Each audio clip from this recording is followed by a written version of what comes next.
మీ పిల్లల్ని హాస్టల్లో జాయిన్ చేస్తుంటే దయచేసి ఈ వీడియో మీరు పిల్లలు తప్పకుండా చూడండి. ఫస్ట్ వన్, హాస్టల్లో ఎందుకు జాయిన్ చేస్తారంటే మోస్ట్ ఇంపార్టెంట్ క్రైటీరియా ఏంటంటే ఒక డిసిప్లిన్ కోసం. మన ఇంట్లో ఉంటే మనందరికీ తెలుసు, వాడిని త్వరగా లేవమన్నా పాపను లేవమన్నా వాళ్ళు లేవరు.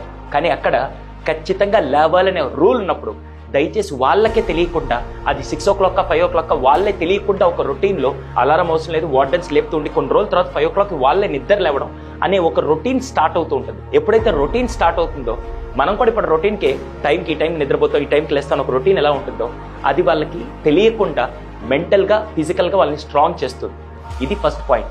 సెకండ్, హాస్టల్కి పంపించేటప్పుడు పేరెంట్స్ అందరికీ తెలియని విషయం అంటే ఇంట్లో ఉంటే ఇద్దరే ఉంటారు, అమ్మ నాన్న లేకుంటే అక్క తమ్ముడు చెల్లె వీళ్ళే ఉంటారు. అవునా? అంతకంటే వేరే వాళ్ళు ఉండరు. ఇప్పుడు న్యూక్లియర్ ఫ్యామిలీస్లో రోజు వాళ్ళ ముఖాలను ఇంటికి రాగానే వీళ్ళే అని కనపడుతూ ఉండడం కంటే అదే హాస్టల్ లైఫ్ అనుకో, దెబ్బకి దాదాపు ఒక 40-50 మంది ఉంటారు. రోజు రాత్రిపూట అక్కడ లైట్లు ఆపేసినా కూడా మినిమం ఎంతమంది హాస్టల్ లైఫ్ని ఎంజాయ్ చేసే వాళ్ళందరూ కింద కామెంట్స్ రాయండి. సార్ వార్డెన్ లైట్ ఆపంగానే మేము పడుకుంటే పోతామా, లేకుంటే సార్ అప్పుడు మా ఆర్కెస్ట్రా స్టార్ట్ అవుతుంది సార్, అలా డిస్కస్ చేసుకుంటూ లేట్ నైట్ దాకా మాట్లాడుకుంటూ పడుకుంటాం. అక్కడ ఫ్రెండ్స్ అండ్ నెట్వర్కింగ్ చాలా బాగుంటుంది. నువ్వెక్కడో కర్నూలు నుంచి జాయిన్ అయి ఉంటావు, ఇంకో పర్సన్ నంద్యాల నుంచి, ఇంకో పర్సన్ నెల్లూరు నుంచి, తిరుపతి నుంచి, వివిధ రకాల ప్లేసెస్ నుంచి వస్తే నీకు ఒక నెట్వర్కింగ్ గ్రూప్ ఆఫ్ ఫ్రెండ్స్ తయారవుతారు. అది హాస్టల్లో ఉండే బెస్ట్ పాయింట్. థర్డ్ వన్, నిన్ను హాస్టల్కి పంపించి ఇక్కడ నువ్వు ఏది ప్రాపర్గా చేయగలుగుతున్నావు అంటే ఇంట్లో ఉంటే ఇంటికి రాగానే చంద్రముఖి పిలిచినట్టు రారా టీవీ చూడరా మొబైల్ చూడరా అంటూ ఉంటే నీకే తెలియకుండా నువ్వు ఫోకస్ చేయాలన్నా చేయలేకపోతున్నావు. కానీ హాస్టల్లో it's a very good thing. మన దగ్గర ఆ మొబైల్ కెమెరా ఫోన్స్ ఇవన్నీ ఉండవు కాబట్టి వీలైనంత వరకు వేరే ఆప్షన్ కూడా లేదు కాబట్టి చదువు మీద ఎక్కువ ధ్యాస పెడతారని చెప్పి చాలా వరకు హాస్టల్ పంపిస్తారు. 4వ పాయింట్, ఇద్దరు పేరెంట్స్ వర్కింగ్లో ఉండడం వల్ల ఇంకో ఆప్షన్ లేక అబ్బాయికి కానీ పాపకి కానీ మంచి చదువు ఇవ్వాలంటే ఖచ్చితంగా హాస్టల్ అని చెప్పి చాలా వరకు ఈ కారణం వల్ల కూడా మీ పేరెంట్స్ని హాస్టల్లో జాయిన్ చేశారు. 5th మోస్ట్ ఇంపార్టెంట్ పాయింట్, అదేంటి తెలుసా? నువ్వు రోజు తిట్టించుకుంటూ బతుకుతావా, లేకుంటే అప్పుడప్పుడు కింగ్ లాగా బతుకుతావా?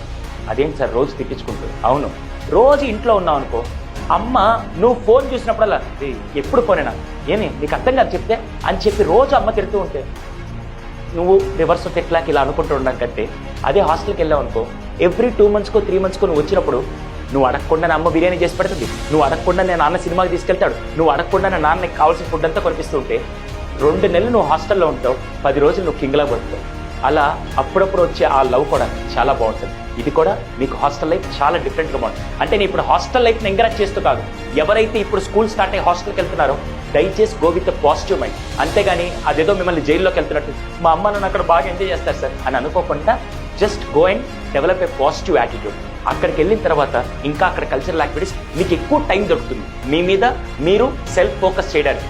అదే చాలా వరకు ట్రావెలింగ్ టైంలో పోవడం, ఇంటికి వచ్చాక టైం వేస్ట్ చేసుకునే పనులు అక్కడ అలాంటివన్నీ ఉండవు. కాబట్టి దయచేసి హాస్టల్లో జాయిన్ అయ్యే పిల్లలందరూ ఇవన్నీ మైండ్ సెట్ మైండ్లో పెట్టుకొని just give a best for your next academic year.